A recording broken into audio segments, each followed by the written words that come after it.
同学们，你们好。Today we will talk about 12.4, a postcard from China. In this lesson, we will read letters and emails, report what someone else said.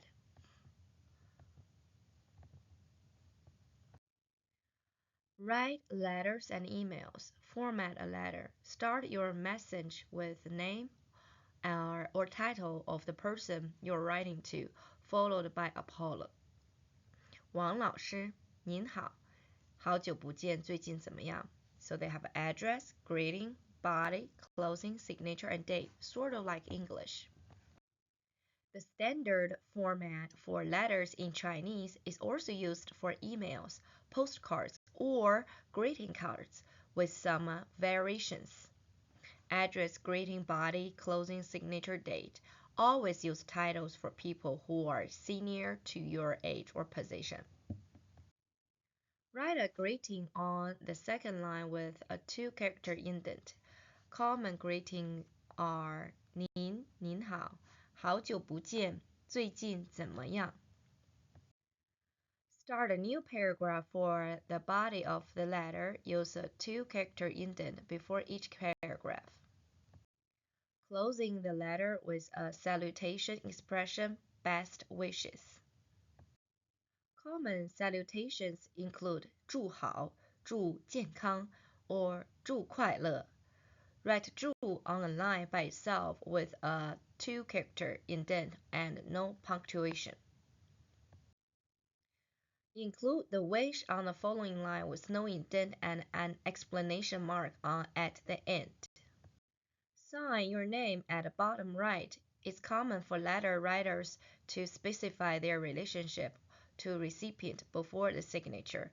For example, 学生, 你的朋友, or 女儿. Write the date below the signature. In the formal emails, the signature and date are often left aligned, as well as two characters indent is often omitted. Postcards and greeting cards tend to follow the letter format more loosely due to space constraints. Now let's practice.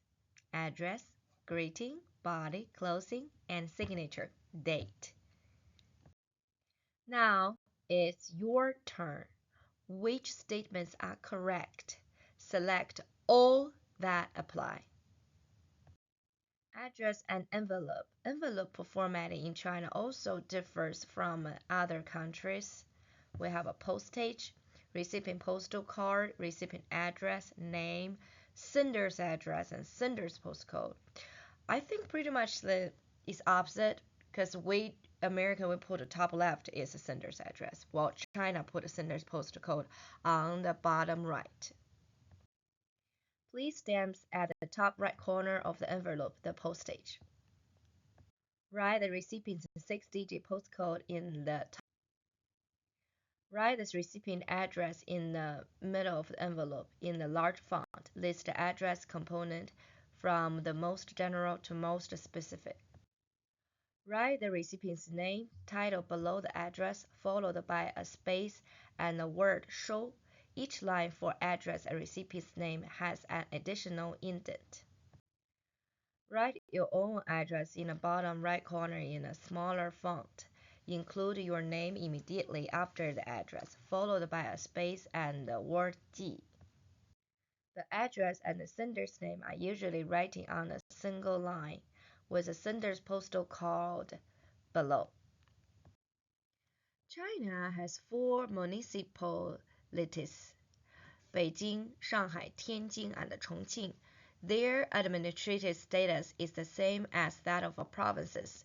Envelopes addressed to these cities do not include 省.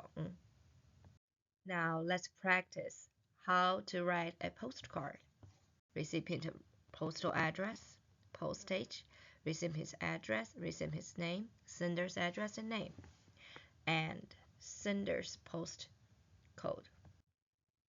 Now it's your turn. Which statements are correct? Select all that apply.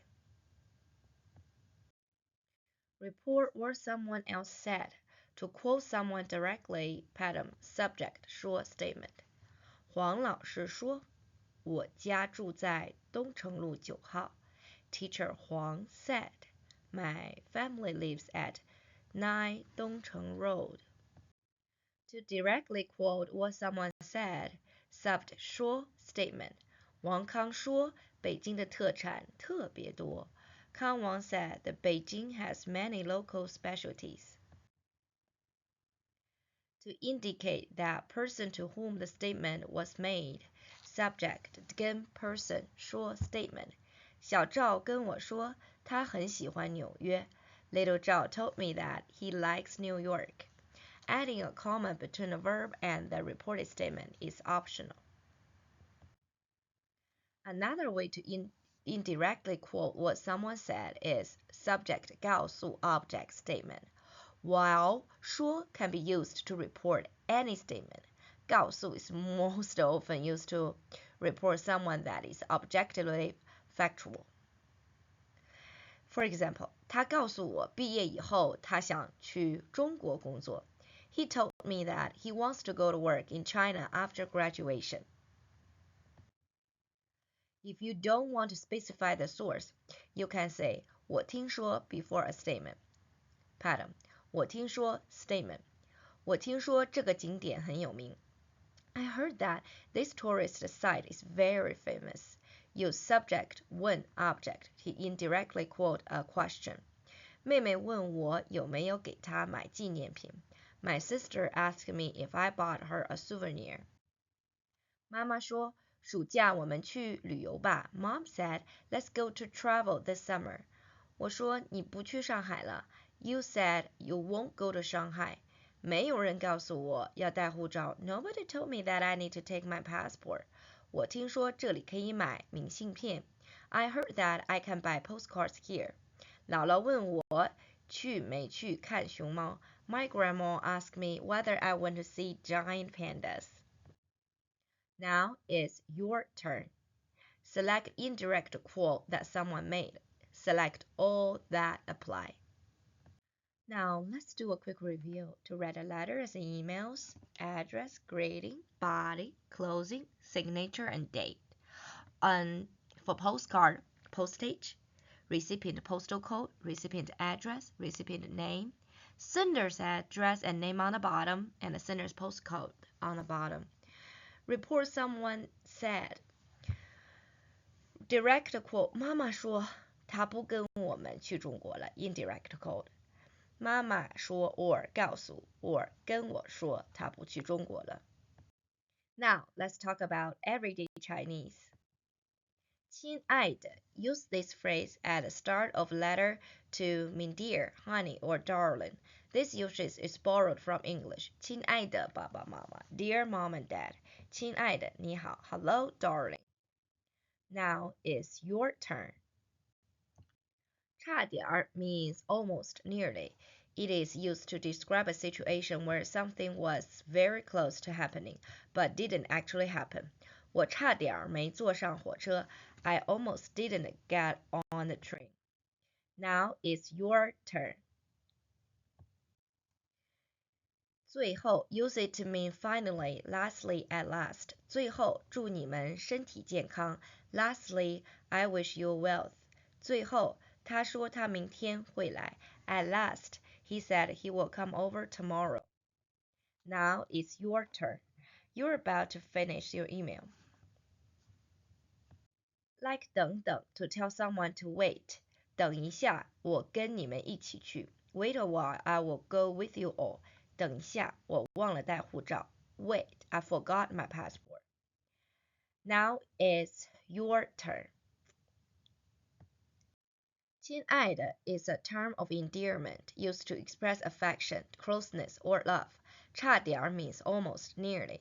It is used to describe a situation where something was very close to happening, but didn't actually happen. 最后 means finally, at last, lastly. 等一下 means wait a moment or hold on a second. Good job!